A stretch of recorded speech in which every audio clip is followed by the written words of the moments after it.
pagsubok na ito, Panginoon, ay magiging magkakaroon, Panginoon, matatanyag ang iyong pangalan, Panginoon, na makikilala ng mga tao na ikaw ay aming Diyos, na dakilang manggagamot at tumutulong sa kanalangin, at ikaw ay Diyos na buhay. Salamat po, Panginoon, at siliwan niyo po ng inyong kabanal-banal dugo at kakanan ito, at ang pagpapala lahat, Panginoon, ay ilalagay mo, ibibigay niyo po sa kanilang pamilya, Panginoon. Salamat po, Ama, in Jesus' mighty name. Amen. No? Alam ng Panginoon na tayo po ay may pananampalataya, pero yun nga po ang isang napakaganda po dito, bagamat si Jairo po ang unang nakakita sa Panginoon, nakakita sa Panginoon dahil sinundo nga po niya ang Panginoon para po ipag-pray ang kanyang anak na naghihingal na ng oras na yun, pero habang ang Panginoon ay pupunta nga po sila sa bahay ni Jairo, ang mga tao kapag nakita po ang Panginoon ng panahon na yun, at siyempre sa panahon natin maraming may sakit, ay sa panahon din yun napakarami pong may sakit sa physically, spiritually, pero nandun po yung sa paglalakad nila, sa pagdaan nila, imagine niyo ang daming tao na gustong makalapit sa Panginoon, at kung sino pa yung meron dito mga usasera, nandun po, pero yung babaeng iyon na 12 taon nang dinudugo, ang tagal-tagal na pong panahon, tapos naubos na nga ang kanyang kayamanan, na wala na siyang halos magastos sa pagpapagamot, and then nandun na, siguro mukhang kawawa talaga siya, kawawa na tingnan yung babae.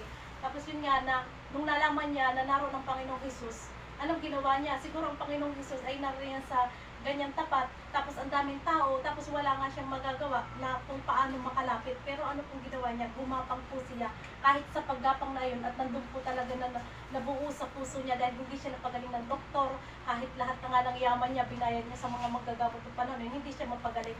Pero nung nakita niya po ang Panginoon, nagkaroon po siya ng pag-asa. Ang nagiging hadlang naman kung paano siya makakalapit, kung paano niya sasabihin na, Lord, pagalingin mo po ako, Lord, ipag-pray mo ako. Hindi po siya makalapit dahil sa dami ng tao. Pero yung po, sa pamamagitan po ng paggapang niya, na ang niya sa sarili, mahipo kung man lamang ay laylayan ng damit ng Panginoong Jesus, ay gagaling na ako. Diba? Lumabas yung tunay ng pananampalataya. Kaya po, kung may pananampalataya tayo ngayon, mas higitan pa po natin ang pananampalataya sa Panginoon. Kita nyo nung nahipo ng babae yung laylayan ng damit ng Lord. Sa dami ng tao, siyempre nasagi kita, masasagi natin ang Panginoon, hindi kaya matatouch talaga natin, pero nung nahipo talaga ng babae yung laylayan ng damit, may lumabas na kapangyarihan sa Panginoon, kaya lumingon ng Panginoon. Sabi niya, may lumabas na kapangyarihan sa akin. Hindi ko pwedeng walang humipo sa akin ng may pananampalataya. Ang hindi po ng pananampalataya ng babae. Akalain nyo, gumaling siya, mahipo ko man lamang. Diba, natakot pa nga siya kung nalaman ng Panginoon na may humipo. Hindi maaaring walang humipo sa kanya dahil may lumabas sa kanyang kapangyarihan. Nandun yung kitang-kita na yung pagpapakumbaba. Pero kitang-kita, ang nakita na lang talaga ng Panginoon sa babaeng iyon, yung pananampalataya. Napakalaki ng pananampalataya niya. Kaya siya ay gumaling. Amen po.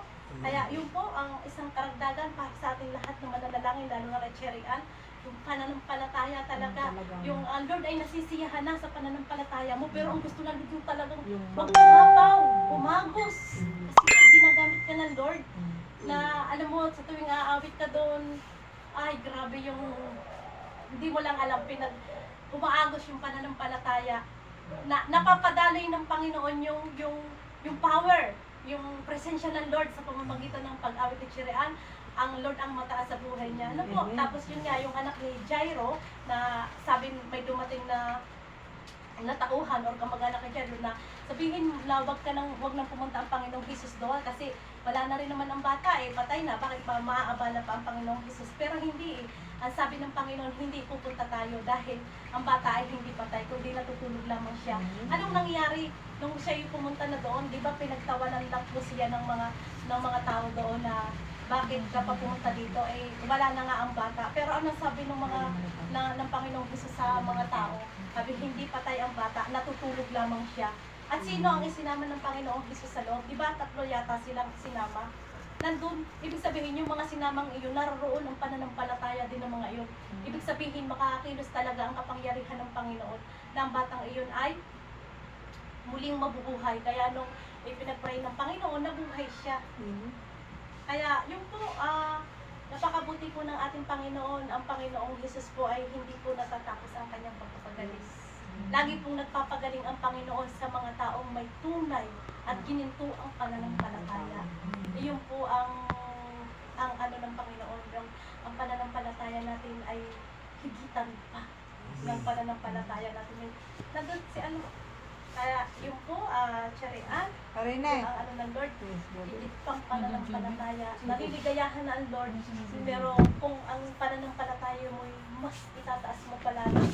Sabi nga, magsilaki man lamang ng butil ng mustasa ang ating pananampalataya sa Panginoon. Walang bagay na mahirap mangyari. Ang bundok na ito, utusan natin, kayang tumalon sa dagat. Ano po? Kaya yun po ang ating pananampalataya na ikaw ay gagaling kung anong kaparaanan ng Lord ay maraming instrumentong gagamitin ng Panginoon. Ano po, yun po ang aking ay babahagi po. Purihin po ating Panginoon. Bago po tayo umawit, ako po ay hinahanap ko po yung verse na inano ni Mr. Juliet, pero iba po ang binigay sa akin ng Lord. Tamang-tama ang binigay sa akin ng Lord. At ito yung sa Lucas 14, 1 to 5. Ito yung pinagaling ni Jesus ang lalaking may manas. Yan. Dahil ito ay may manas. Kaya sabi ko tamang-tama yung binigay ng Lord. Dahil nahanap ko talaga, babasahin ko rin. Biglang ka rin napabigay sa akin ng Lord. So sabi ko, tamang-tama. Dahil tapos babasahin ko muna po. Sabi dito, pinagaling ni Jesus ang lalaking may manas. Kung sa'yo man, babaeng may manas. Sabi dito, isang araw ng pamamahingan, si Jesus ay inumiyahang kumain sa bahay ng isang pinuno ng mga Pariseyo. At binabantayan nilang mabuti ang kanyang mga kilos. Lumapit kay Jesus ang isang lalaking may manas. Kaya tinanong niya ang mga Pariseyo at ang dalubhasa sa kautosang Hudyo, na ayon ba sa kautosan ang magpagaling sa araw ng pamamahinga o hindi. Ngunit hindi sila umingi. Kaya hinawakan ni Jesus ang may sakit, dinagaling ito at saka pinauwi. Pagkatapos ay sinabi na sa kanila, kung ang iyong anak o ang iyong baka ang nahulog sa balon, hindi ba tiyaahon niyo ito kaagad kahit araw ng pamamahinga? Ang ibinigay po sa akin ng Lord dito ay hindi namimili ang Diyos ng oras kung kailan siya magpapagaling. Talagang kapag lumapit tayo sa Kanya, ngayong oras na ito din na ibibigay. Ano po, dahil sabi niya nga na doon, noon po, siyempre pamahiin pa nila, hindi sila nagpapagaling ng araw ng kapahingahan. Yun nga naman, halimbawa nga naman, ang bakay na hulog ngayon, bukas na pag-iaahon. Hindi ka kailangan ng iaahon. Ang ibinigay sa akin ito ng Panginoon ay yung talagang siya nagpapagaling, on time talaga. Na kapag hiningi natin, ibibigay yung Panginoon sa atin. Sa oras po ito, bago po tayo manalangin, atin muna pong aawitan ng Panginoon. Una po ay hihingin po natin sa Lord ang pagsama ng kanyang banal na Espiritu. At bago po natin siya tuluyang bigyan ng awit. Yes, Lord. Hallelujah. Hallelujah, Lord. Hallelujah. Hallelujah. Hallelujah. Hallelujah, Lord. Sapagkat ang sabi sa isang katuruan, hanggat hindi natin nararanasan o nararamdaman ng banal na Espiritu, hanggat hindi natin nakakamit ang rurok ng banal na Espiritu, dapat hindi tayo tumigil bago tayo manalangin. Sapagkat ang pagtanggap natin sa presensya ng Panginoon ay higit na makapangyarihan, sapagkat ang Espiritu ay ang Diyos at ang Espiritu din ng Panginoong Jesus. Yes, Lord. Hallelujah, Jesus. Hallelujah. Atin pong awitin banal na Espiritu. Yes, Lord. Hallelujah, Jesus. Hallelujah. Nagalang kita, banal na Espiritu. Sundin ang nais mo. Sundin ang nais mo sa buhay ko. Nagpapakumbaba, panahanan mong lagi ang puso ko. Manatiling nakatuon sa'yo. Minsan tayo ginagalang kita, banal na Espiritu. Gawin ang nais mo sa buhay ko. Nagpapakumbaba, panahanan mong lagi ang puso ko. Manatiling nakatuon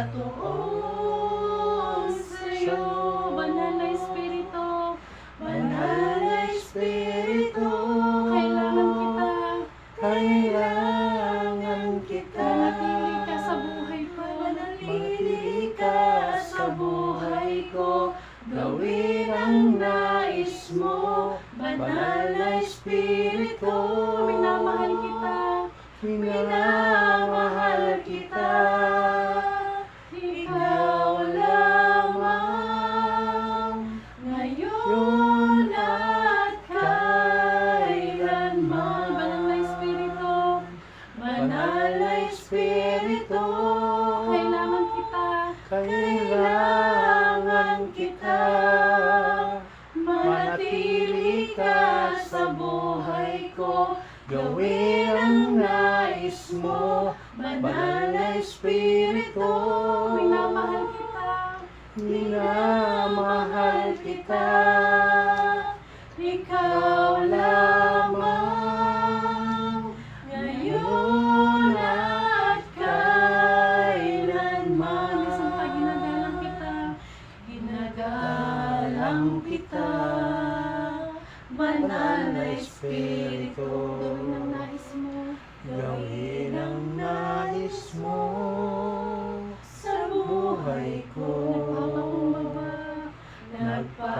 Nagpapakumbaba, panahanan mo lagi ang puso ko. Manatiling nakatuon sa'yo. Banal na Espiritu, Banal na Espiritu, kailangan kita. kailangan kita. Manatili ka sa buhay ko. Manatili ka sa buhay ko, gawin ang nais mo. Banal na Espiritu, minamahal kita. Ikaw lamang, Ngayon at kailanman. Ikaw ang Diyos ng himala. Ikaw ang Diyos ng himala. Di ka nagbabago. Di ka nagbabago. Ngayon at kailanman. Ngayon at kailanman. Kapangyarihan mo'y kamangha-mangha. Jesus, ikaw. Jesus, ikaw ay Diyos ng himala. Ikaw ang Diyos ng himala. Di ka nagbabago. Ngayon at kailanman. Ngayon at kailanman. Kapangyarihan mo. Kapangyarihan mo'y kamangha-mangha. kamangha. Jesus, ikaw ang Diyos ng himala. Ikaw ang tunay na Diyos. Ika'y walang katulad. Ika'y nag-iisa. Ikaw lamang, wala nang iba. Sa'yo ang aming awit. Sa'yo ang aming Hindi ng awit. aming Hindi ng aming Isisigaw sa buong tinig. mundo. Sisigaw sa buong mundo. Ikaw ang tunay na Diyos. Ika'y walang katulad. Ika'y nag-iisa. Ikaw lamang, wala nang iba. Sa'yo ang aming awit. Sa'yo ang aming awit. Dinggin ang aming tinig. Sisigaw sa buong mundo. Ikaw ang tunay na Diyos. Ika'y walang katulad. Ika'y nag-iisa. Ikaw lamang, wala nang iba. Sa'yo ang aming awit. Dinggin ang aming tinig. Isisigaw sa buong mundo. Isisigaw sa buong mundo. Isisigaw sa buong mundo. Isisigaw sa buong mundo. Kadakilaan mo.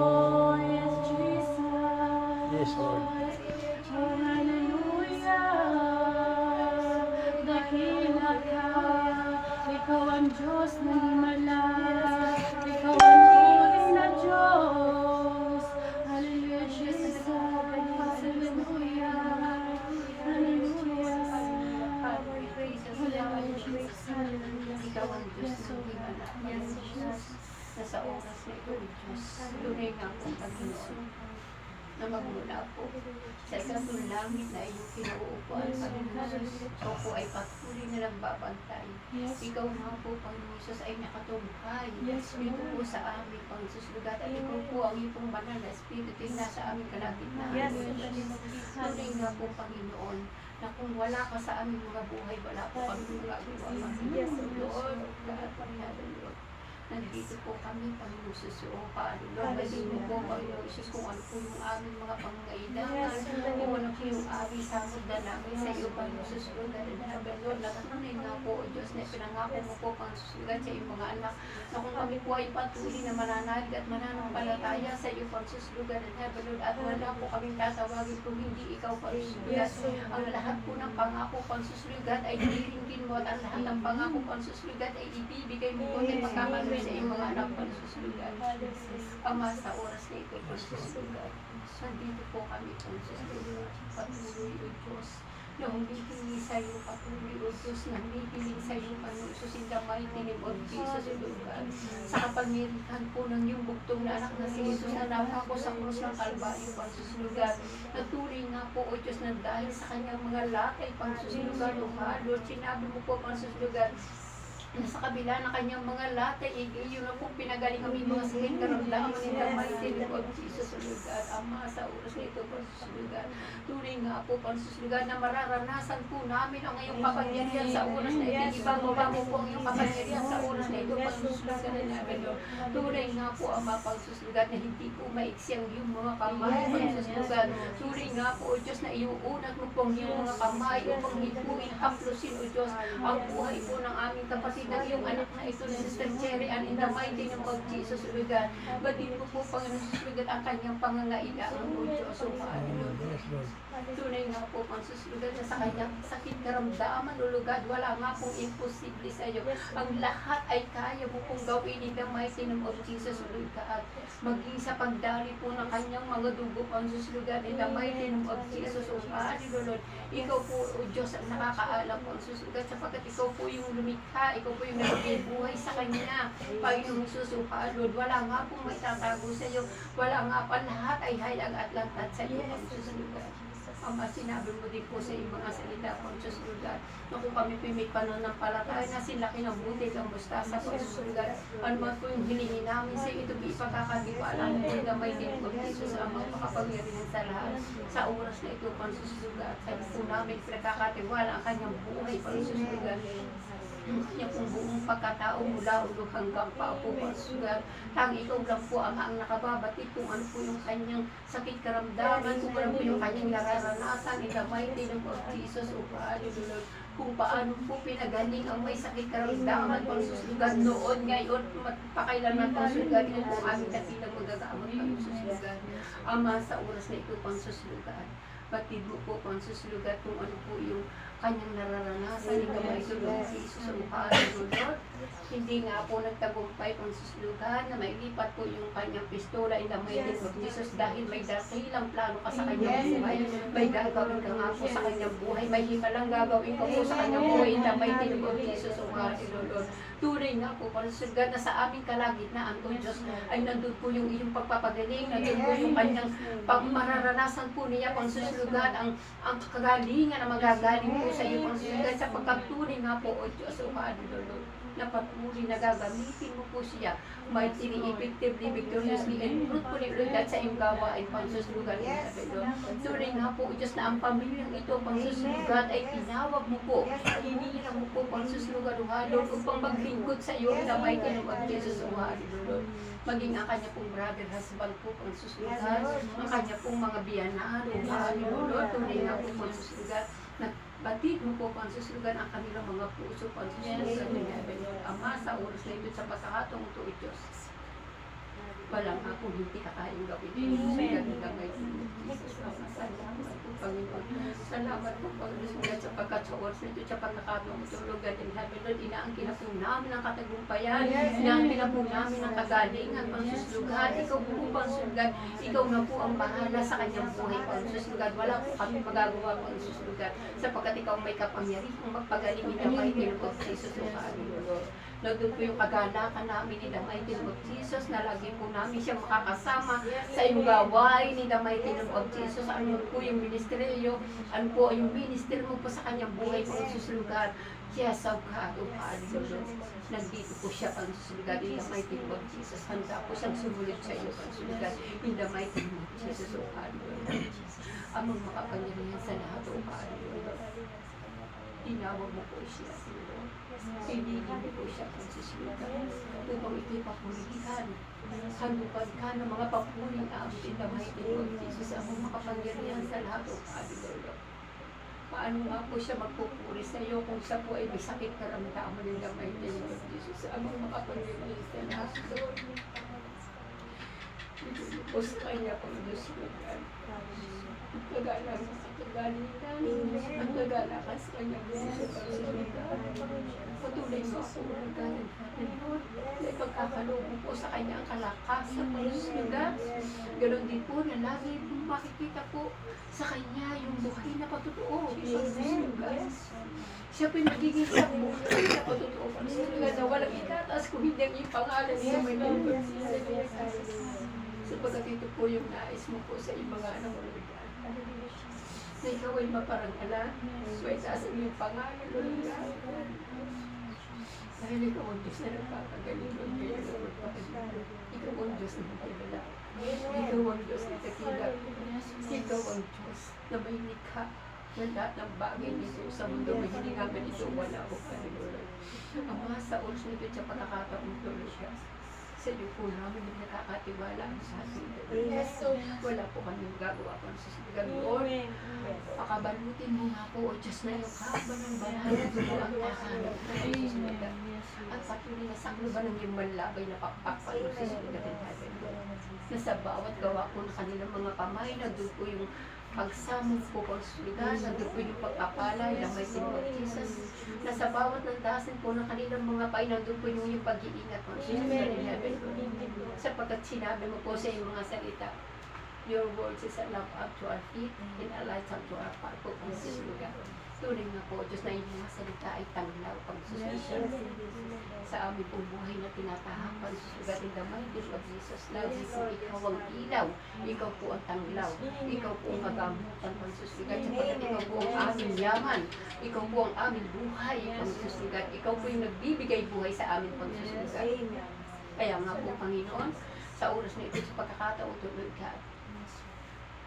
Wala na po kami pag-aalala. Wala na po kami kabansahan. Binigyan mo na po kami ng kapanatagan sa aming mga puso. Ganun po pamilya ito in the mighty name of Jesus. Sapagkat tunay nga po, Diyos, ang lahat po ay ipuprovide mo nga po in the mighty name of Jesus. Lord. Maraming salamat po kami sapagkat inangkin na po namin ang pagpapala, inangkin na din po namin ang kagalingan, inangkin na din po namin ang kapayapaan, kagalakan sa aming mga puso in the mighty name of Jesus. Maraming salamat po, Panginoon, na sa oras na ito'y kami tagumpay in the mighty name of Jesus. Maraming salamat po, Panginoon, sa iyo pong pinakamataas na pagpuri pagsamba in Jesus' mighty name. Amen. Amen. Salamat sa iyo. Salamat.